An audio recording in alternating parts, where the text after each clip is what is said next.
स्वामी विवेकानंद जी के जीवन के 3 प्रेरक प्रसंग। नंबर 1, लक्ष्य पर ध्यान लगाओ। स्वामी विवेकानंद अमेरिका में भ्रमण कर रहे थे।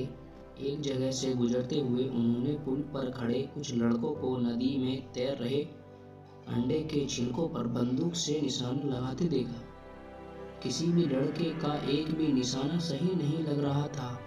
तब उन्होंने एक लड़के से बंदूक ली और खुद निशाना लगाने लगे। उन्होंने पहला निशाना लगाया और वो बिल्कुल सही लगा। फिर एक के बाद एक उन्होंने कुल 12 निशाने लगाए और सभी बिल्कुल सटीक लगे। ये देख लड़के दंग रह गए और उन्होंने पूछा, भला आप ये कैसे कर लेते हैं? स्वामी जी बोले, तुम जो भी कर रहे हो अपना पूरा दिमाग उसी एक काम में लगाओ। अगर तुम निशाना लगा रहे हो तो तुम्हारा पूरा ध्यान सिर्फ अपने लक्ष्य पर होना चाहिए, तब तुम कभी चूकोगे नहीं।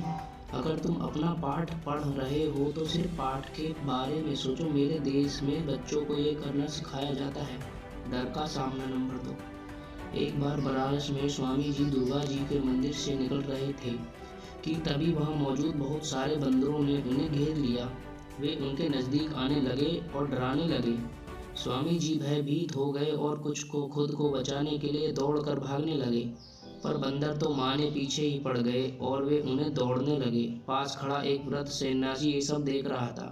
उसने स्वामी जी को रोका और बोला, रुको, उनका सामना करो। स्वामी जी तुरंत पलटे और बंदरों की तरफ बढ़ने लगे। ऐसा करते ही सभी बंदर भाग गए। इस घटना से स्वामी जी को एक गंभीर सीख मिली और कई सालों बाद उन्होंने एक संबोधन में कहा भी, यदि तुम किसी को चीज़ या भयभीत हो तो उससे भागो मत, पलटो और सामना करो। नंबर 3, सच बोलने की हिम्मत। स्वामी विवेकानंद प्रारंभ से ही एक मेधावी छात्र थे और सभी उनके व्यक्तित्व और वाणी से प्रभावित रहते थे। जब वो साथी छात्रों से कुछ बताते तो सब मंत्रमुग्ध हो उन्हें सुनते। एक दिन इंटरवल के दौरान वो कक्षा में कुछ मित्रों को कहानी सुना रहे थे। सभी उनकी बातें सुनने में इतने मगन थे कि उन्हें पता ही नहीं चला कि कब मास्टर जी कक्षा में आए और पढ़ाना शुरू कर दिया।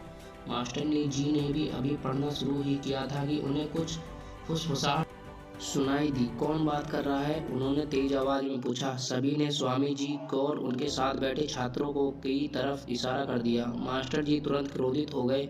उन्होंने तुरंत उन छात्रों को बुलाया और पाठ से संबंधित एक प्रश्न पूछने लगे। जब कोई भी उत्तर ना दे सका तब अंतर में मास्टर जी ने स्वामी जी से भी वही प्रश्न किया, पर स्वामी जी तो मानो सब कुछ पहले से ही जानते थे। उन्होंने आसानी से उत्तर दे दिया। यह देख उनके यकीन हो गया कि स्वामी जी पाठ पर ध्यान दे रहे थे और बाकी छात्र बातचीत में लगे हुए थे। फिर क्या था? उन्होंने स्वामी जी को छोड़ सभी को बेंच पर खड़े होने की सजा दे दी। सभी छात्र एक एक कर बेंच पर पड़े होने लगे। स्वामी जी ने भी यह किया। तब मास्टर जी बोले, नरेंद्र, स्वामी विवेकानंद, तुम बैठ जाओ। नहीं सर, मुझे भी खड़ा होने होगा, क्योंकि वो मैं ही था जो इन छात्रों से बात कर रहा था, स्वामी जी ने आग्रह किया।